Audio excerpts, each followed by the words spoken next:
Featured this evening is another phenomenal coin to come out of the Legend Auctions Regency 29 sale from last week, and boy, it's a beauty. Now, I haven't talked about a really prominent Roosevelt dime that sold at auction for any amount of money, something meaningful, up until this one.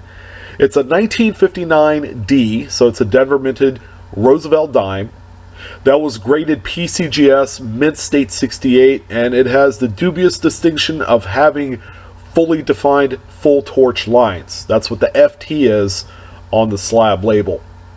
Now, this coin sold for cool $5,287.50. It is truly a remarkable piece, one in which Legend had dubbed a superb gem, essentially perfect.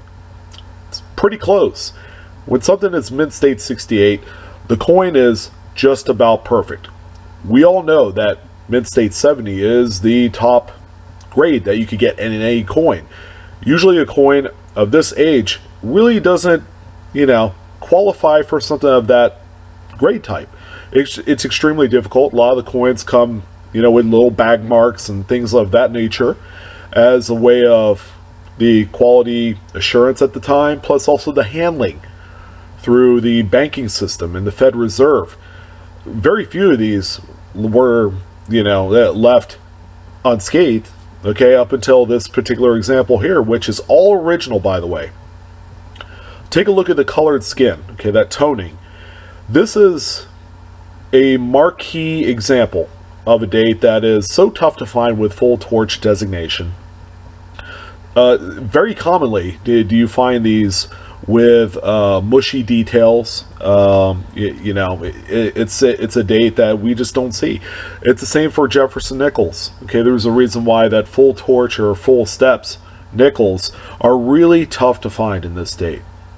So if you want to check out the auction for yourself, it is lot number 130. Again, it's a 1959D Roosevelt dime that sold for nearly $5,300. All right, really nice dimes that sell for this type of money. Doesn't come around too often, especially for a series that is probably the least favorite of a lot of collectors, but at the same time holds a lot of potential.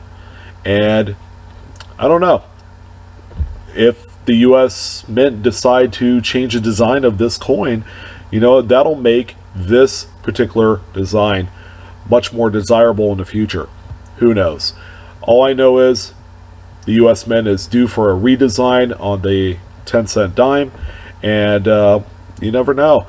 Coins of this nature can probably go up in time. It's kind of hard to say. But anyways, I wanted to recap this particular lot number from Legend Auctions Regency 29. Again, it's a remarkable piece, and this is a coin, again, that's been socked away for a number of years. It's probably been sitting in an old collection or in an old album of some sort, and that's why you have the pretty crazy toning on there. But anyways, hope you guys enjoyed this video. As always, the best way you can support my channel, just go ahead and give me a like. Check out my Facebook page, Blue Ridge Silverhound. It's 4 words. And yeah, we're back in business there, and would love to see you guys. And it's the best way to contact me if you need it. No more of that email mess. It's been quite a mess. But yeah, Facebook, definitely the way to go. And yeah, stay tuned, because we got a lot of great content coming up. And as always, I appreciate your guys' time. I'm your host, Blue Ridge Silverhound. You guys have a wonderful evening, and I'll talk to you soon.